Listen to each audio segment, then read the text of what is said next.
Capítulo 4 da confissão. O valor da confissão se aferirá pelos critérios adotados para os outros elementos de prova, e para sua apreciação, o juiz deverá confrontá-la com as demais provas do processo, verificando se entre ela e estas existe compatibilidade ou concordância.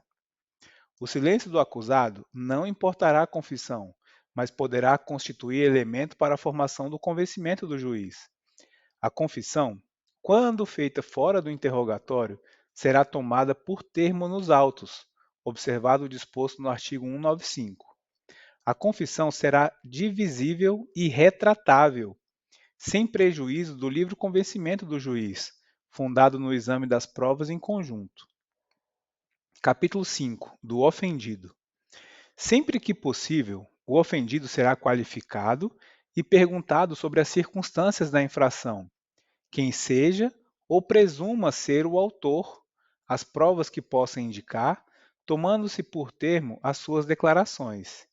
Se, intimado para este fim, deixar de comparecer sem motivo justo, o ofendido poderá ser conduzido à presença da autoridade. O ofendido será comunicado dos atos processuais relativos ao ingresso e à saída do acusado da prisão, a designação de data para a audiência e a sentença e respectivos acórdãos que a mantenham ou modifiquem. As comunicações ao ofendido deverão ser feitas no endereço por ele indicado, admitindo-se por opção do ofendido o uso de meio eletrônico. Antes do início da audiência e durante a sua realização, será reservado espaço separado para o ofendido. Se o juiz entender necessário, poderá encaminhar o ofendido para atendimento multidisciplinar, especialmente nas áreas psicossocial, de assistência jurídica e de saúde, às expensas do ofensor ou do Estado. O juiz tomará as providências necessárias à preservação da intimidade, vida privada, honra e imagem do ofendido, podendo inclusive determinar o segredo de justiça em relação aos dados, depoimentos e outras informações constantes dos autos a seu respeito para evitar sua exposição aos meios de comunicação. Capítulo 4 das testemunhas. Toda pessoa poderá ser testemunha. A testemunha fará sob palavra de honra a promessa de dizer a verdade do que souber e lhe for perguntado, devendo declarar seu nome, sua idade, seu estado e sua residência, sua profissão, o lugar onde exerce sua atividade, se é parente e em que grau de alguma das partes ou quais suas relações com qualquer delas e relatar o que souber, explicando sempre as razões de sua ciência ou as circunstâncias pelas quais possa avaliar-se de sua credibilidade.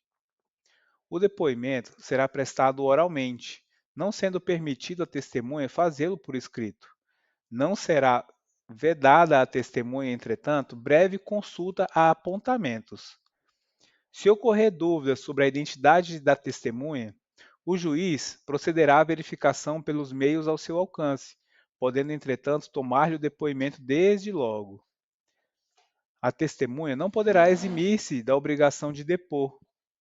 Poderão, entretanto, recusar-se a fazê-lo o ascendente ou descendente, o afim em linha reta, o cônjuge, ainda que desquitado, o irmão e o pai, a mãe ou o filho adotivo do acusado, salvo quando não for possível por outro modo obter-se ou integrar-se à prova do fato e de suas circunstâncias. São proibidas de depor as pessoas que, em razão de função, ministério, ofício ou profissão, devam guardar segredo, salvo se, desobrigadas pela parte interessada, quiserem dar o seu testemunho. Não se deferirá o compromisso a que alude o artigo 203 aos doentes e deficientes mentais e aos menores de 14 anos, nem às pessoas a que se refere o artigo 206. O juiz, quando julgar necessário, poderá ouvir outras testemunhas, além das indicadas pelas partes. Se ao juiz parecer conveniente, serão ouvidas as pessoas a que as testemunhas se referirem. Não será computada como testemunha a pessoa que nada souber que interesse a decisão da causa. As testemunhas serão inquiridas cada uma de per si, de modo que umas não saibam nem ouçam os depoimentos das outras, devendo o juiz adverti-la das penas combinadas ao falso testemunho. Antes do início da audiência e durante a sua realização, serão reservados espaços separados para a garantia da incolumidade das testemunhas. Se o juiz, ao pronunciar a sentença final, reconhecer que alguma testemunha fez afirmação falsa, calou ou negou a verdade, remeterá cópia do depoimento à autoridade policial para a instauração de inquérito. Tendo o depoimento sido prestado em plenário de julgamento, o juiz, no caso de proferir decisão na audiência, artigo 538, parágrafo 2º, o tribunal, artigo 561, ou o conselho de sentença, após a votação dos quesitos, poderão fazer apresentar imediatamente a testemunha à autoridade policial. As perguntas serão formuladas pelas partes diretamente à testemunha, não admitindo o juiz aquelas que puderem induzir a resposta, não tiverem relação com a causa ou importarem na repetição de outra já respondida. Sobre os pontos não esclarecidos, o juiz poderá complementar a inquirição. O juiz não permitirá que a testemunha manifeste suas apreciações pessoais, salvo quando inseparáveis da narrativa do fato. Antes de iniciado o depoimento, as partes poderão contraditar a testemunha ou arguir circunstâncias ou defeitos que a tornem suspeita de parcialidade ou digna de fé. O juiz fará consignar a contradita ou arguição e a resposta da testemunha, mas só excluirá a testemunha ou não lhe deferirá o compromisso nos casos previstos nos artigos 207 e 208. Na redação do depoimento, o juiz deverá cingir-se, tanto quanto possível, às expressões usadas pelas testemunhas, reproduzindo fielmente as suas frases. O depoimento da testemunha será reduzido a termo, assinado por ela, pelo juiz e pelas partes. Se a testemunha não souber assinar ou não puder fazê-lo, pedirá a alguém que o faça por ela, depois de lido na presença de ambos. Se o juiz verificar que a presença do réu poderá causar humilhação, temor ou sério constrangimento à testemunha ou ao ofendido, de modo que prejudique a verdade do depoimento, fará a inquirição por videoconferência, e somente na impossibilidade dessa forma, determinará a retirada do réu, prosseguindo na inquirição com a presença do seu defensor. A adoção de qualquer das medidas previstas no caput desse artigo deverá constar do termo, assim como os motivos que a determinaram. Se, regularmente intimada, a testemunha deixar de comparecer sem motivo justificado, o juiz poderá requisitar à autoridade policial a sua apresentação ou determinar seja conduzida por oficial de justiça, que poderá solicitar o auxílio da força pública. O juiz poderá aplicar à testemunha faltosa a multa prevista no artigo 453, sem prejuízo do processo penal por crime de desobediência e condená-la ao pagamento das custas da diligência. As pessoas impossibilitadas por enfermidade ou por velhice de comparecer para depor serão inquiridas onde estiverem. O presidente e o vice-presidente da República, os senadores e os deputados federais, os ministros de Estado, os governadores de Estado e territórios, os secretários de Estado, os prefeitos do Distrito Federal e dos municípios, os deputados, as assembleias legislativas estaduais, os membros do Poder Judiciário, os ministros e juízes dos tribunais de contas da União, dos Estados, do Distrito Federal, bem como os do Tribunal Marítimo, serão inquiridos em local, dia e hora previamente ajustados entre eles e o juiz. O presidente e o vice-presidente da República, os presidentes do Senado Federal, da Câmara dos Deputados e do Supremo Tribunal Federal poderão optar pela prestação de depoimento por escrito, caso em que as perguntas formuladas pelas partes e deferidas pelo juiz lhes serão transmitidas por ofício. Os militares deverão ser requisitados à autoridade superior. Aos funcionários públicos, aplicar-se-á o disposto no artigo 218, devendo, porém, a expedição do mandado ser imediatamente comunicada ao chefe da repartição em que servirem, com indicação do dia e da hora marcados. A testemunha que morar fora da jurisdição do juiz será inquirida pelo juiz do lugar de sua residência, expedindo-se para esse fim carta precatória com prazo razoável, intimadas as partes. A expedição da precatória não suspenderá a instrução criminal. Fim do prazo marcado, poderá realizar-se o julgamento, mas a todo tempo a precatória, uma vez devolvida, será junta aos autos.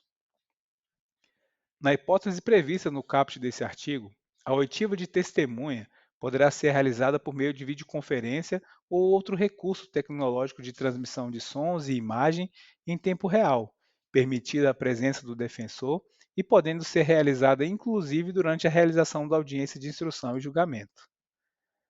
As cartas rogatórias só serão expedidas se demonstrada previamente a sua imprescindibilidade, arcando a parte requerente com os custos do envio.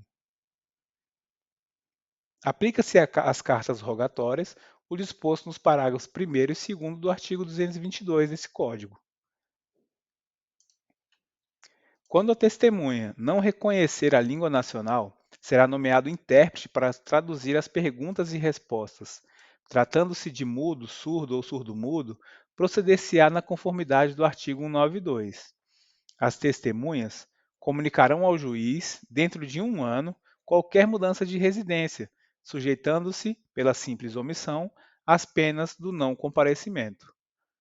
Se qualquer testemunha houver de ausentar-se, ou por enfermidade ou por velhice, inspirar receio de que ao tempo da instrução criminal já não exista, o juiz poderá, de ofício a requerimento de qualquer das partes, tomar-lhe antecipadamente o depoimento. Capítulo 7 do reconhecimento das pessoas e coisas. Quando houver necessidade de fazer-se o reconhecimento de pessoa, proceder-se-á pela seguinte forma: a pessoa que tiver de fazer o reconhecimento será convidada a descrever a pessoa que deva ser reconhecida. A pessoa cujo reconhecimento se pretender será colocada, se possível, ao lado de outras que com ela tiverem qualquer semelhança, convidando-se quem tiver de fazer o reconhecimento a apontá-la. Se houver razão para recear que a pessoa chamada para o reconhecimento, por efeito de intimidação ou outra influência, não diga a verdade em face da pessoa que deve ser reconhecida, a autoridade providenciará para que essa não veja aquela. Do ato de reconhecimento, lavrar-se-á auto pormenorizado, subscrito pela autoridade, pela pessoa chamada para proceder ao reconhecimento e por 2 testemunhas presenciais. O disposto no número 3 desse artigo não terá aplicação na fase da instrução criminal ou em plenário de julgamento. No reconhecimento de objeto, proceder-se-á com as cautelas estabelecidas no artigo anterior, no que for aplicável. Se várias forem as pessoas chamadas a efetuar o reconhecimento de pessoas ou de objeto, cada uma fará a prova em separado, evitando-se qualquer comunicação entre elas. Capítulo 8 da acareação.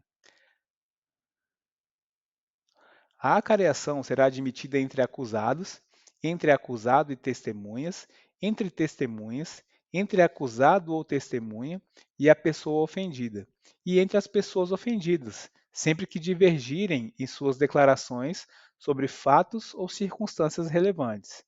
Os acareados serão perguntados para que expliquem os pontos de divergências, reduzindo-se a termo o ato de acareação. Se ausente alguma testemunha cujas declarações divergem das de outra, que esteja presente, a esta se darão a conhecer os pontos da divergência, consignando-se no auto o que explicar ou observar. Se subsistir a discordância, expedi-se-á precatória à autoridade do lugar onde resida a testemunha ausente, transcrevendo-se as declarações desta e as da testemunha presente, nos pontos em que divergirem, bem como o texto do referido auto, a fim de que se complete a diligência, ouvindo-se a testemunha ausente pela mesma forma estabelecida para a testemunha presente. Esta diligência só se realizará quando não importe demora judicial ao processo e o juiz a entenda conveniente. Capítulo 9 dos documentos. Salvo nos casos expressos em lei, as partes poderão apresentar documentos em qualquer fase do processo. Consideram-se documentos quaisquer escritos, instrumentos ou papéis públicos ou particulares. A fotografia do documento, devidamente autenticada, se dará o mesmo valor do original. As cartas particulares, interceptadas ou obtidas por meios criminosos, não serão admitidas em juízo. As cartas poderão ser exibidas em juízo pelo respectivo destinatário, para a defesa de seu direito, ainda que não haja consentimento do signatário. Se o juiz tiver notícia da existência de documento relativo a ponto relevante da acusação ou da defesa, providenciará, independentemente de requerimento de qualquer das partes, para sua juntada aos autos, se possível. A letra e firma dos documentos particulares serão submetidas a exame pericial, quando contestada a sua autenticidade. Os documentos em língua estrangeira, sem prejuízo de sua juntada imediata, serão, se necessário, traduzidos por tradutor público, ou, na falta, por pessoa idônea nomeada pela autoridade. As, as públicas formas só terão valor quando conferidas com o original em presença da autoridade. Os documentos originais, juntos a processo findo, quando não exista motivo relevante que justifique a sua conservação nos autos, poderão, mediante requerimento e ouvido do Ministério Público, ser entregues à parte que os produziu, ficando traslado nos autos. Capítulo 10 dos indícios. Considera-se indício a circunstância conhecida e provada que, tendo relação com o fato, autorize, por indução, concluir-se a existência de outra ou de outras circunstâncias. Capítulo 11 da busca e apreensão. A busca será domiciliar ou pessoal.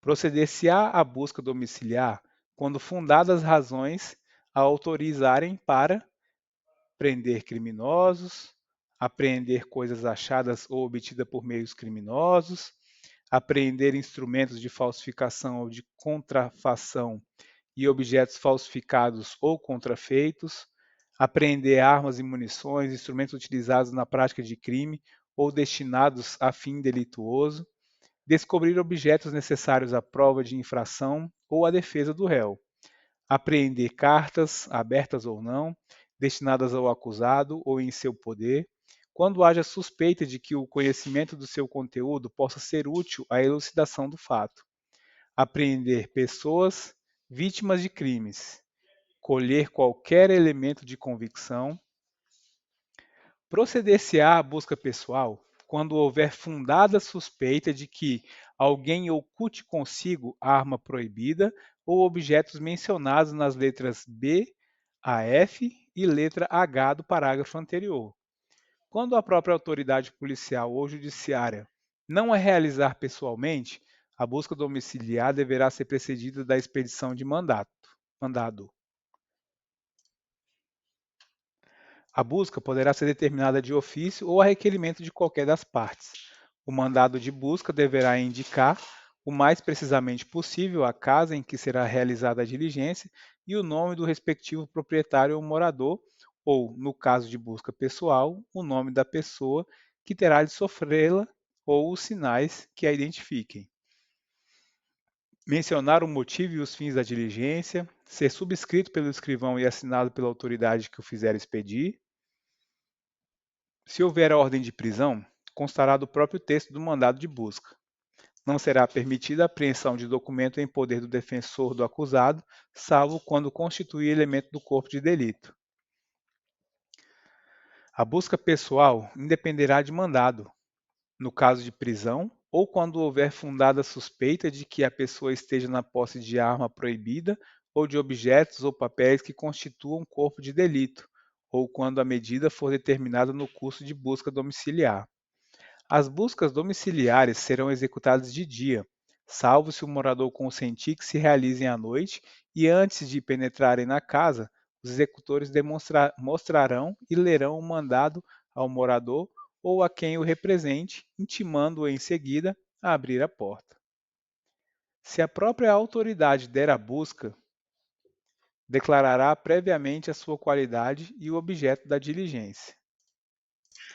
Em caso de desobediência, será arrombada a porta e forçada a entrada. Recalcitrando o morador, será permitido o emprego de força contra coisas existentes no interior da casa, para o descobrimento do que se procura. Observar-se ao disposto nos parágrafos 2º e 3º, quando ausentes os moradores, devendo, nesse caso, ser intimado a assistir à diligência qualquer vizinho, se houver e estiver presente. Se é determinada a pessoa ou coisa que se vai procurar, o morador será intimado a mostrá-la.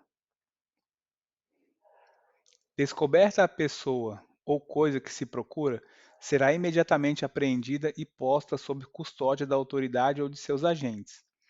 Finda a diligência, os executores lavrarão auto circunstanciado, assinando-o com 2 testemunhas presenciais, sem prejuízo do disposto no parágrafo 4º. Aplicar-se-á também o disposto no artigo anterior, quando se tiver de proceder à busca em compartimento habitado ou em aposento ocupado de habitação coletiva ou em compartimento não aberto ao público, onde alguém exercer profissão ou atividade. Não sendo encontrada a pessoa ou coisa procurada, os motivos da diligência serão comunicados a quem tiver sofrido a busca, se o requerer. Em casa habitada, a busca será feita de modo que não moleste os moradores mais do que o indispensável para o êxito da exigência. A busca em mulher será feita por outra mulher, se não importar retardamento ou diligência ou prejuízo da diligência. A autoridade ou seus agentes poderão penetrar no território de jurisdição alheia, ainda que de outro Estado, quando, para o fim de apreensão, forem no seguimento de pessoa ou coisa, devendo apresentar-se à competente autoridade local antes da diligência ou após, conforme a urgência desta. Entender-se-á que a autoridade ou seus agentes vão em seguimento da pessoa ou coisa quando, tendo conhecimento direto de sua remoção ou transporte, a seguirem sem interrupção, embora depois a percam de vista. Ainda que não a tenham avistado, mas sabendo por informações fidedignas ou circunstâncias indiciárias que está sendo removida ou transportada em determinada direção, forem ao seu encalço. Se as autoridades locais tiverem fundadas razões para duvidar da legitimidade das pessoas que, nas referidas diligências, entrarem pelos seus distritos ou da legalidade dos mandados que apresentarem, poderão exigir as provas dessa legitimidade, mas de modo que não se frustre a diligência.